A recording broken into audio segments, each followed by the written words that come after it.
Now that we're at the beginning of September, we can plant certain root crops that will handle a little bit of heat. And one of those root crops is radish. Now, there are many types of radishes, and I brought a few along here. What have we got here? Cherry bells, pink beauty, crimson crunch, red planet, Easter egg, early scarlet globe, Malaga, and it goes on. French breakfast, many types of radishes, but they all grow in a similar fashion. They all take about 30 days to mature. So it's a very fast crop. If you take, for example, the red planet, it tells you at the back of the seed packet exactly how deep, how far apart to plant it, and I'll tell you it's a ½ inch deep. Most radishes, in fact all radishes, will go ½ inch deep, and they say to plant about 1 inch apart. If you put the seeds any closer, you're going to have an issue of either getting very small radishes or having to thin the crop. That's simply pulling out the seedlings because they're too cramped. So follow their instructions. Basically think of how large you want your radish to be, and allow that space between them. So now the first thing to do in your prepared soil is to prepare a seed furrow. The simple way of doing that, I have here, it's a 4-foot length of 1 inch down.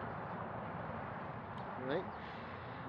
I use it as a dibber as well. Notice that I've marked off a 2-inch area and a 6-inch area, and during the course of the season I'll show you how we use this as a dibber, which is simply to make a hole for a start to go in. But for now, what I'm going to do is press the dowel into the soil.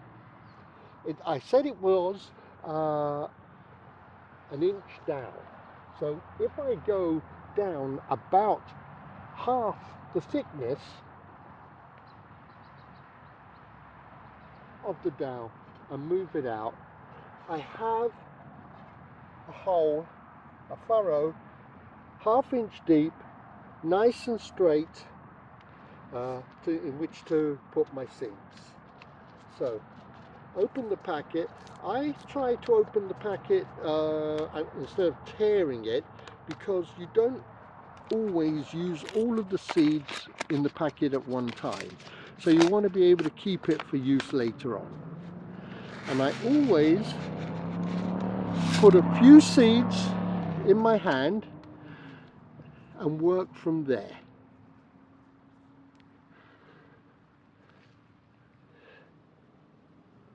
Very approximately 1 inch apart in this furrow.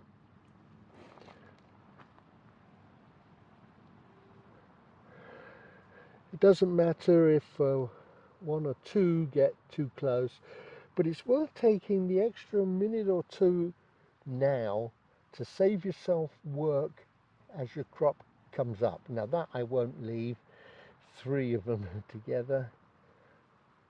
I'll split those up.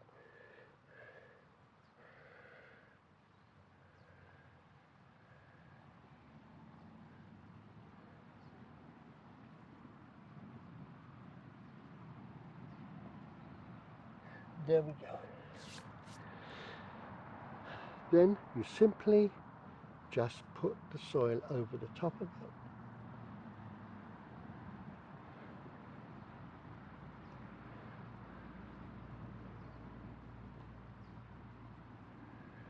And firm it down with your hand.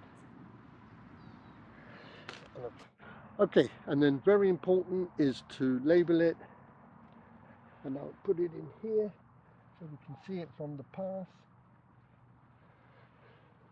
And there we go.